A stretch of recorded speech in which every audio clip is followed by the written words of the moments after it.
এই জায়গাটি মাথা ফেলা হয়। ইতিমধ্যেই কিন্তু সুপ্রিয়া স্পষ্ট করেছেন যে যেটা জলিল যেটা আমাদের ক্যামেরার সামনে বলেছেন যে এই ঘটনার সঙ্গে তিনি যুক্ত, তার স্ত্রী কোনো রকম ভাবে যুক্ত নয়।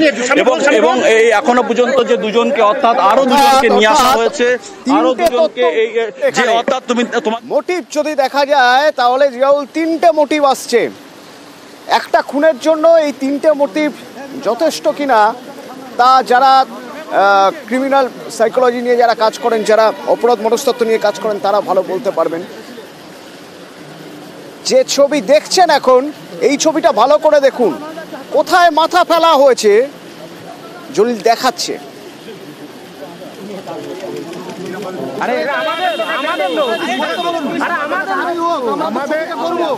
দাবি করছে এই রেলগেট লাগোয়া যে ডোবা, এইখানেই সে মাথা ফেলেছে। জেরায় শেষমেশ কবুল করতেই হলো। এতদিন ধরে তদন্তকারীদের মাথা ব্যথা বাড়াচ্ছিল এই মাথা, কাটা মাথা পাওয়া যাচ্ছে না কেন। শেষমেশ লাগাতার জেরায় মুখ খুলেছে। হাতুড়ি দিয়ে প্রথমে মারা হয়, হাতুড়ি বা এরকম ভারী কিছু দিয়ে, তারপর দা দিয়ে গলা কাটা হয়।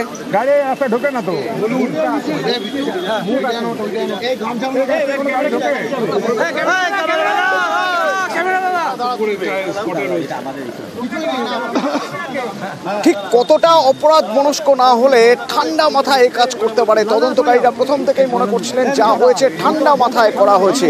কিভাবে সেদিন ঘটনার রাতে কিভাবে হযরতকে খুন করা হয়?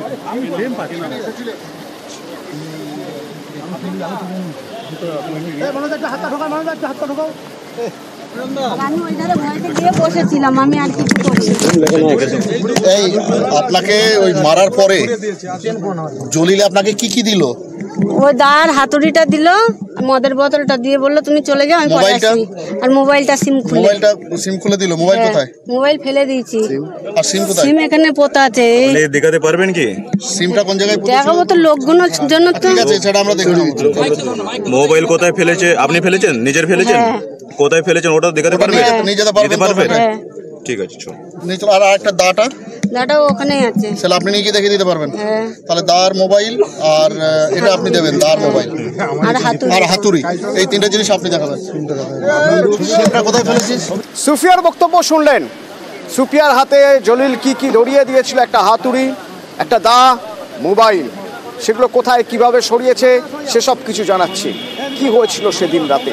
সুফিয়া ফোন করেছিল, ডেকে নিয়ে আসে হযরতকে। তারপর যেও একটু জানতে চাইবো তারপর ঘটনা পরম্পরা এখনো পর্যন্ত তদন্তকারীরা জেরা করে কি বার করতে পারলেন, কি হয়েছিল সেদিন। দেখো তুমি এই মুহূর্তে কিন্তু তুমি দেখতেই পাচ্ছ স্ক্রিনে একেবারে সাদা পলিথিন প্যাকেটে কিন্তু জলিলকে, অর্থাৎ জলিল কিন্তু সেই মুন্ডুহীন অর্থাৎ মাথার খোঁজ অর্থাৎ তুমি পেলে দেখতে পাচ্ছ তুমি একেবারে জলিল কিন্তু সেই মাথা তুলে নিয়ে আসছে, অর্থাৎ একটি সাদা ব্যাগে করে, কাপড় জড়ানো সাদা ব্যাগে করে কিন্তু সেই মাথা তুলে নিয়ে এলো জলিল। অর্থাৎ জলিলের অর্থাৎ যে হযরতের মাথা কিন্তু এই মুহূর্তে কিন্তু খোঁজ পাওয়া গেল এবং এই মুহূর্তে জলিল কিন্তু তুলে নিয়ে এসছে সেই মাথা। এবং ইতিমধ্যেই কিন্তু হযরতের মা, বাবা এবং এক স্ত্রীকে কিন্তু নিয়ে আসা হয়েছে এবং সেই স্ত্রীকে কিন্তু নিয়ে আসা হয়েছে তাদের সামনে, অর্থাৎ মাথা দেখানো হবে এমনটাই জানা গেছে। ফলে এই মুহূর্তে তুমি দেখতেই পাচ্ছ সেই মাথা নিয়ে আসা হয়েছে। এই মাথা তার আগেই কিন্তু মাথা নিয়ে আসার আগে কিন্তু বেশ কয়েক মিনিট আগে সেখানে কিন্তু নিয়ে আসা হয়, অর্থাৎ হযরতের স্ত্রী, হযরতের বাবা মাকে নিয়ে আসা হয় এবং এই মুহূর্তে মাথা তোলা হয়েছে। তুমি দেখতেই পাচ্ছ মাথা নিয়ে আসা হয়েছে, মাথার খোঁজ কিন্তু এই মুহূর্তে রয়েছে। তুমি দেখতেই পাচ্ছ মাথা কিন্তু নিয়ে আসা হয়েছে, সেই মাথা সাদা। মাথার খোঁজ মিলল অবশেষে। হযরতের মাথা ব্যথার কারণ হয়ে দাঁড়িয়েছিল তদন্তকারীদের 16 দিন ধরে লাগাতার জেরা এবং তারপর একের পর এক মোটিভ, সবকিছুর পরও মাথা পাওয়া যাচ্ছিল না। শেষমেশ জেরায় এতদিন পর ভেঙে পড়লো জলিল। সুফিয়া জানালো সেদিন কি হয়েছে। তারপর জলিল দেখিয়ে দিল যে দত্তপুকুরে এই যে এইখানে এই রেল গেটের পাশে এই যে ডোবা, এই ডোবায় মাথা ফেলেছে সে। তারপর পুলিশ হযরতের মা বাবাকে নিয়ে আসে, হযরতের স্ত্রীকে নিয়ে আসে এখানে কিছুক্ষণ আগে এবং জলিল সেই মাথা তুলে নিয়ে আসছে হযরতের। হয়তো এখানে দেখানো হবে হযরতের মা বাবাকে আইডেন্টিফিকেশনের জন্য। যে মাথার খোঁজ পাওয়া যাচ্ছিল না 16 দিন, হযরতের সেই কাটা মাথার খোঁজ মিলল অবশেষে রেলগেট লাগোয়া এই ডোবা থেকে। এখান থেকেই রয়েছেন, স্পট থেকেই রয়েছেন জিয়াউল আমাদের বলছিল জলিল যখন নিয়ে আসছে মাথা, কাটা মাথা কোথায় ফেলেছিল কিছুক্ষণ আগে দেখালো, তারপরে যখন নিয়ে আসছিল তার বডি ল্যাঙ্গুয়েজটা একবার বোঝার চেষ্টা করবো জিয়াউল। একদম দেখো তার বডি ল্যাঙ্গুয়েজ অনেকটা, অর্থাৎ যে বড় ক্রাইম করে তেমনটি নয়, একদম স্বাভাবিক ছিল তিনি, অর্থাৎ তিনি সেই স্বাভাবিক অবস্থায় একেবারে তিনি বারবার বলছিলেন এই ঘটনার সঙ্গে তিনি শুধুমাত্র জড়িত, অর্থাৎ তার স্ত্রী সুপিয়া কোনো রকম ভাবে এই অর্থাৎ জড়িত নাই খুনের সঙ্গে, ফলে যা দোষ করেছে তিনি দোষ করেছেন এটা কিন্তু তিনি বারবার বলছেন।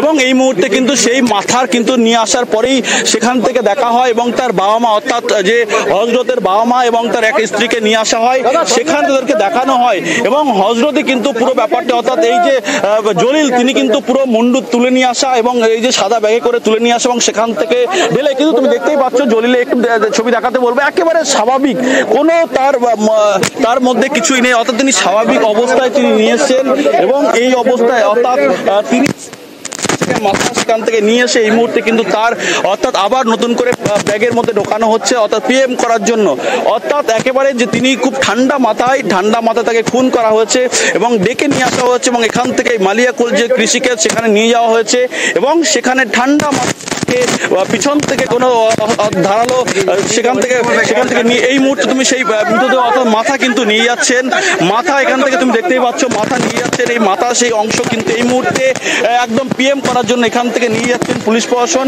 এবং এই মুহূর্তে কিন্তু জলিল কিন্তু একেবারে স্বাভাবিক ছন্দে, অর্থাৎ তার মনের মধ্যে কোনো টেনশন নেই,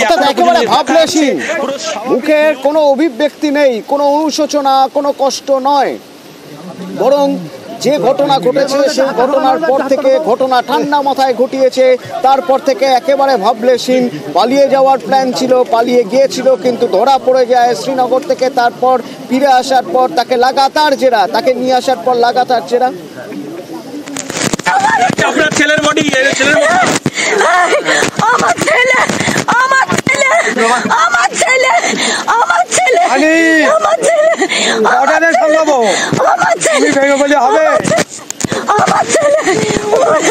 আপনার এখানে আসতেন আসতো না,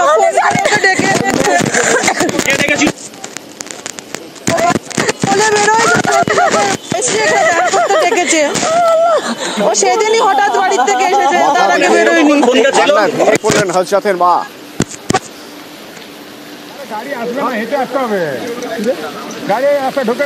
কিন্তু জলিল একেবারে ভাবলেশীন, ঠিক যেমন ঠান্ডা মাথায় এসে প্রথমে হাতুড়ি দিয়ে মেরে পিছন দিক থেকে মেরে অজ্ঞান করে দিয়েছে, তারপরে দা দিয়ে কাটা হয়েছে মাথা, যতটা ঠান্ডা মাথায় কাজ করেছিল, তারপরে এই রেলগেটের পাশে ডোবা এনে সেই মাথা ফেলে দিয়েছিল, এখনো সেরকম ভাবলেশীন।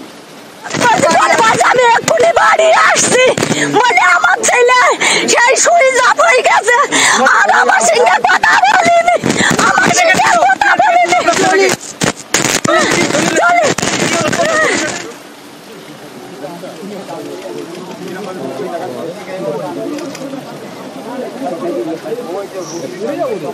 অবশেষে হযরতের মাথার খোঁজ মিলল, জলিলি দেখিয়ে দিল কোথায় মাথা, তুলে নিয়ে এলো সেই ডোবার মধ্যে থেকে। এখান থেকেই আমার সঙ্গে আমার সহকর্মী থাকবেন জিয়াউল, তার সঙ্গেও কথা বলবো, আরও জানবো হযরতের মা বাবা সেখানে রয়েছেন, কান্নায় ভেঙে পড়েছেন হযরতের মা। বিরতির পর দেখাবো ছবি, সঙ্গে থাকুন।